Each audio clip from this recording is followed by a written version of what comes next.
Welcome, and thank you for tuning in. You are listening to the account with a report for day 442 of the war in Ukraine. Today I have some breaking news regarding Ukrainian military aid. I also have one article I want to point out. All other updates are grouped into the usual situation inside Ukraine, the occupied territories, Russia and Belarus, and international developments. Before we start the news though, the flashpoints along the front. Bakhmut. Russia reported advances northwest of Khomove, but Wagner reported Ukrainian counterattacks pushed them back in the area. Heavy fighting continues around the settlement. Wagner sources further claim that the Russian 374th and 4th Motorized Rifle Brigades left their positions near Ivanivsk and Lishchivka, and mercenaries had to prevent a Ukrainian breakthrough. Wagner also claimed that the Russian 9th Motorized Rifle Brigade was pushed out of positions north of Khomove. Considering the ongoing feud between the Russian MOD and Wagner, these reports are likely true, as the failures of the regular army would bolster Wagner's reputation. Inside Bakhmut, not much has changed, although a video shared on social media would suggest Ukraine managed to push Russian units out of the Bakhmut Industrial College once again. According to Alexei Danilov, Secretary of the National Security and Defense Council, Ukraine has no intentions of abandoning Bakhmut, as Ukrainian forces are seeing successes and will defend the city for as long as the military deems it necessary. Avdiivka. Russia had some success in Kamyanka and managed to capture the western part. Ukraine reportedly suffered heavy losses during a poorly coordinated counterattack on Vodyane. This is corroborated by video evidence shared by the Russian side. Tonight, Russian telegram channels, both official and unofficial ones, have been abuzz with claims of large Ukrainian army movements. I'm not sure what to make of these claims yet, as some suggest tanks and armored vehicles are traveling in the direction of the Russian border. This next flashpoint is also part of the claims. Solidar. Russian sources claim Ukrainian forces managed a breakthrough in the area and are trying to gain a foothold. Bakhmut. There is allegedly a large operation ongoing aimed at encircling Bakhmut. A breakthrough at Boranivka and the Russian abandoned positions near Klishchivka are where the pincer movement is supposedly ongoing. So far, there has been no confirmation by Ukraine or any evidence provided. And now for a breaking news update. According to multiple senior Western officials, the UK has delivered multiple Storm Shadow cruise missiles to Ukraine. Storm Shadow is an Anglo-French low-observable, long-ranged, air-launched cruise missile. It carries a 450-kilo warhead and has an operational range of up to 560 kilometers, although the export version is scaled down to 250 kilometers. This map roughly shows the operational range of the 250-kilometer Storm Shadow cruise missile export variant. It is reported that the UK government received assurances that Ukraine will only use the Storm Shadow within the sovereign territory of Ukraine. The press secretary of the President of Russia, Dmitry Peskov, commented on the delivery. This will require an adequate response from our military, who, of course, from a military point of view, will make appropriate decisions. UK Defence Secretary Ben Wallace has confirmed that his country is donating Storm Shadow long-range missiles to Ukraine, becoming the first nation to provide Kyiv with weaponry able to reach targets deep behind the front lines. And now for the article I wanted to point out, titled, Hell has come to you. Will the village of Peremoha celebrate Victory Day after Russian occupation? On May 9th, Russia celebrates Victory Day, commemorating the 1945 victory over Nazism. In Ukraine, Russia took it upon itself to reenact that dark past in the present. Major Alexander Norman Vasiliev, 40 years old, was among the Russian peacekeepers marching on Kyiv in February 2022. Just like the Nazis before, those alleged peacekeepers murdered innocent civilians. This is the story of the village of Peremoha in the Brovary district of Kyiv Oblast and its residents, and how they suffered during the Russian occupation. Following the liberation in spring 2022, charred bones and human remains were found among the rubble of the building the Russians used as their torture chamber. This article touches on a rather heavy subject, with content some may find disturbing. Please skip this article if you feel you cannot handle this sort of information. Reader discretion is advised. A look at all the minor updates out of Ukraine. The Minister for Foreign Affairs, Dmytro Kuleba, has begun the first ever official visit by a Ukrainian foreign minister to Guatemala. Among other things, Kuleba will participate in the Council of Ministers of the Association of Caribbean States. Oleksiy Danilov, Secretary of the Ukrainian National Security and Defense Council, condemned the attempts by some countries who are escalating the situation and are actively trying to bring Ukraine to the negotiation table with Russia on the Kremlin's terms. Andriy Niebitov, Chief of the General Directorate of the National Police in Kiev Oblast, stated in an interview that 281 people are still missing following the liberation of Kiev Oblast in the spring of 2022. As of April 2023, law enforcement officers have found the bodies of 1,374 people. Also, 15 mass graves and 3 torture chambers were discovered in Kiev Oblast. Niebitov further explained that at the beginning of the full-scale invasion, volunteer formations in Kiev Oblast were given more than 16,000 weapons. As of May this year, only 62 of the 82 voluntary formations of territorial communities remain, with 8,200 weapons assigned to the volunteers. Additionally, special cameras with the ability to recognize objects at night have been installed in the Chernobyl exclusion zone to monitor the border with Belarus. President Volodymyr Zelensky gave an interview to the BBC. According to Ukraine's president, combat brigades, some of which were trained by NATO members, are ready for the long-awaited counteroffensive. However, the Ukrainian army still needs a bit more time for some things to arrive, particularly armored vehicles which arrive in batches. During the counteroffensive, the Ukrainian defenders will do everything to make Russian soldiers run from Ukraine, but it is too early to talk about the full restoration of sovereignty immediately after. Zelensky further stated that it is impossible to allow a conflict freeze or a repetition of the Minsk agreements, on which, according to him, Russia is counting. He emphasized that the conflict freeze would only contribute to Russian command relaxing and restoring their army potential.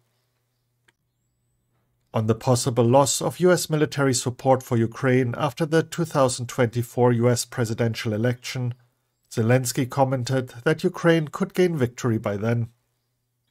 Celso Amorim, the Brazilian president's special envoy for international affairs and former foreign minister, has arrived in Ukraine and met with President Volodymyr Zelensky.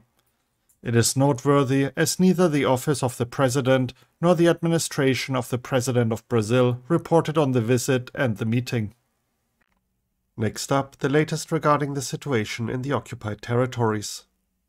According to Petro Andriushchenko, advisor to the mayor of Mariupol, grain inside a terminal in the Mariupol harbor is on fire.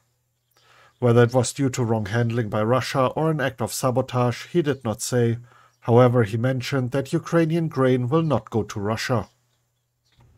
The Russian occupation authorities are taking documents and property from the Ukrainian state institutions they captured in Zaporizhia and Kherson Oblasts to Russia, the National Resistance Center reported.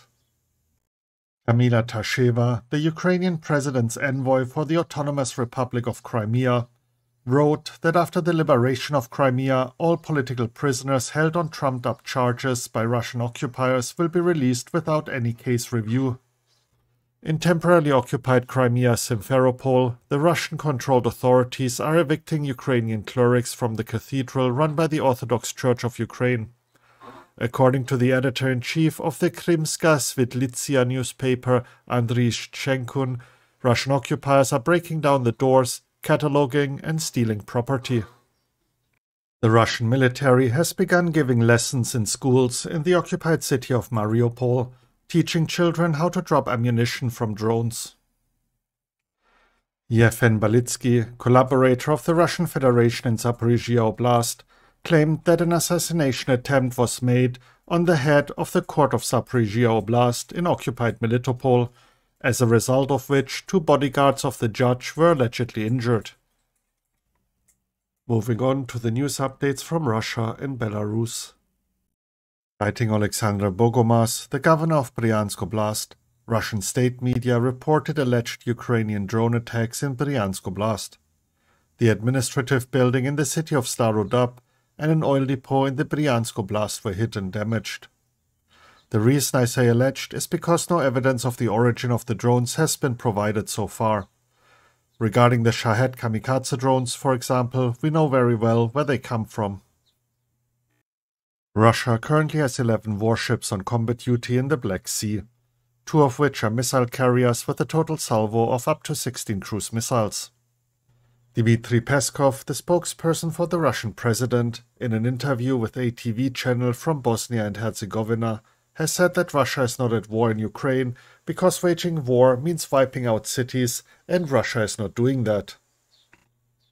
According to him, the tasks of the so-called Russian Special Military Operation, primarily to ensure the safety of the residents of Donbass, have been partially fulfilled. The spokesman mentioned the ongoing shelling of Donetsk and other cities, as well as the use of depleted uranium projectiles by Ukraine. Regarding the entire Russian drama around depleted uranium, I wanted to add this for clarification. Russian state media has previously publicized the upgrading of Russian main battle tanks, including the TATPV, to be capable of firing depleted uranium rounds. One Russian expert told state media outlet TASS in 2018 that the use of depleted uranium munitions did not violate any international agreements. A military court in Russia's Kamchatka region has sentenced 2 servicemen who refused to go to war in Ukraine to 2.5 years in a general security prison. Russia has included the former advisor to the head of the office of the President of Ukraine, Alexei Arestovych, on the list of terrorists and extremists. The Russian Ministry of Defense has claimed that the US Patriot anti-aircraft system could not have shot down a Russian air-launched Kinzhal ballistic missile. The Russians insist that the Kinzhal's flight speed exceeds the limit state of the anti-aircraft system Kiev has been supplied with, and at the end of its trajectory, the missile, much lauded by Russia, allegedly maneuvers and strikes the target almost vertically. And to wrap up the news segment, the international developments.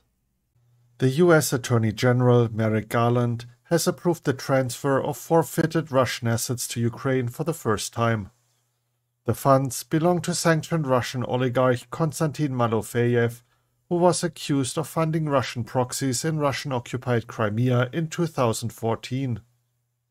The Moldovan Agriculture and Food Industry Minister Vladimir Bulea stated that the Republic of Moldova is currently not planning to impose restrictions on grain and oilseed imports from Ukraine.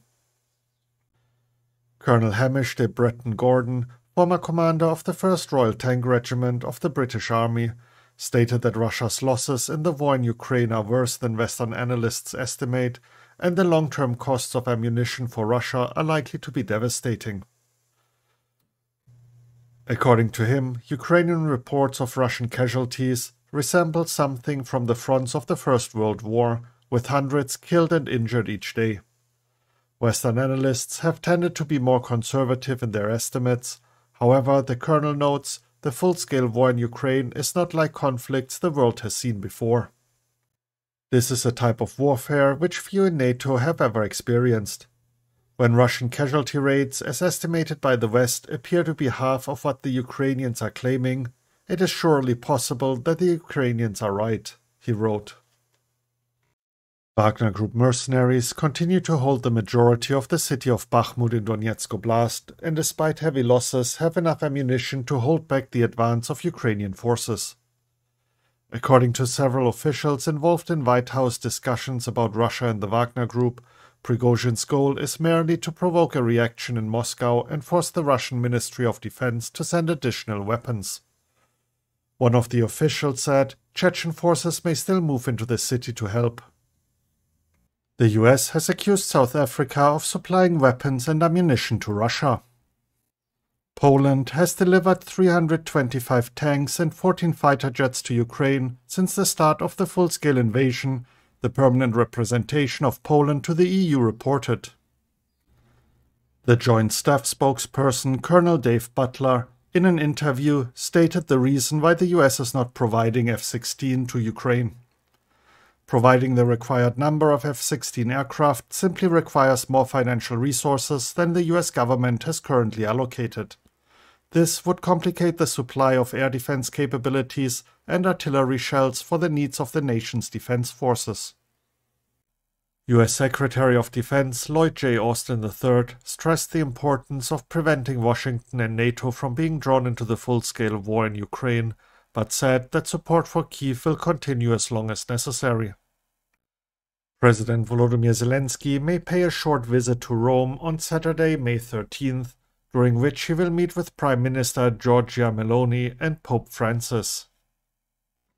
And now for the intelligence report segment, starting with the UK Ministry of Defence. Since the start of 2023, the Russian Ministry of Defence, MOD, has ramped up a scheme to recruit Russian prisoners to fight in Ukraine. It is likely that up to 10,000 convicts signed up in April 2023 alone. From summer 2022, prisoners were the key pool of recruits for the Wagner Group private military company's expansive operations in Ukraine. However, the group highly likely lost access to the Russian penal system in February 2023, when its public feud with the MOD was escalating. The MOD's prisoner recruitment campaign is part of a broader, intense effort by the Russian military to bolster its numbers while attempting to avoid implementing new mandatory mobilization, which would be very unpopular with the Russian public. A look at the latest assessment by the Institute for the Study of War. Ukrainian forces conducted successful limited counterattacks around Bakhmut on May 9th. Pervasive issues with Russian combat capability, exacerbated by continued attritional assaults in the Bakhmut area, are likely considerably constraining the ability of Russian forces in this area to defend against localized Ukrainian counterattacks. Russian mill bloggers claimed that Russian forces struck a command center where high-ranking Ukrainian military commanders and officials were located, likely to support an ongoing effort to frame Russian operations as constraining Ukrainian capabilities to launch a counteroffensive. The US Department of Defense, DoD, confirmed on May 9th that Ukrainian forces successfully used the Patriot missile defense system to shoot down a Russian missile for the first time. And to wrap up the report, the evening update by the General Staff of Ukraine. The enemy continues to concentrate its main efforts on the Liman, Bakhmut, Avdiivka and Marinka areas. During the day, the enemy carried out more than 30 attacks on the specified areas of the front. The fiercest battles continue for the cities of Bakhmut and Marinka. In the Liman direction, during the day, the enemy carried out offensive actions in the Bryansk forest area without success. The enemy continues to advance in the direction of Bakhmut. Fighting continues in the city of Bakhmut. During the day, the enemy conducted unsuccessful offensive actions in the direction of the settlement of Stupochki. In the Avdiivka direction, the enemy conducted unsuccessful offensive actions in the Avdiivka area. In the Marinka direction, units of the defense forces repelled numerous enemy attacks in the area of the city of Marinka. In the Shakhtarsk direction, during the day, the enemy carried out offensive actions in the Novomikhailivka area without success. And that concludes today's report. If you are interested in any of the articles I mentioned and want to read up on the details, you can find links to them in the description as usual. If you enjoyed the report and found it informative, please consider sharing it with others and giving me a like. Thank you for tuning in and have a great day. You were listening to The Account. Slava Ukraini.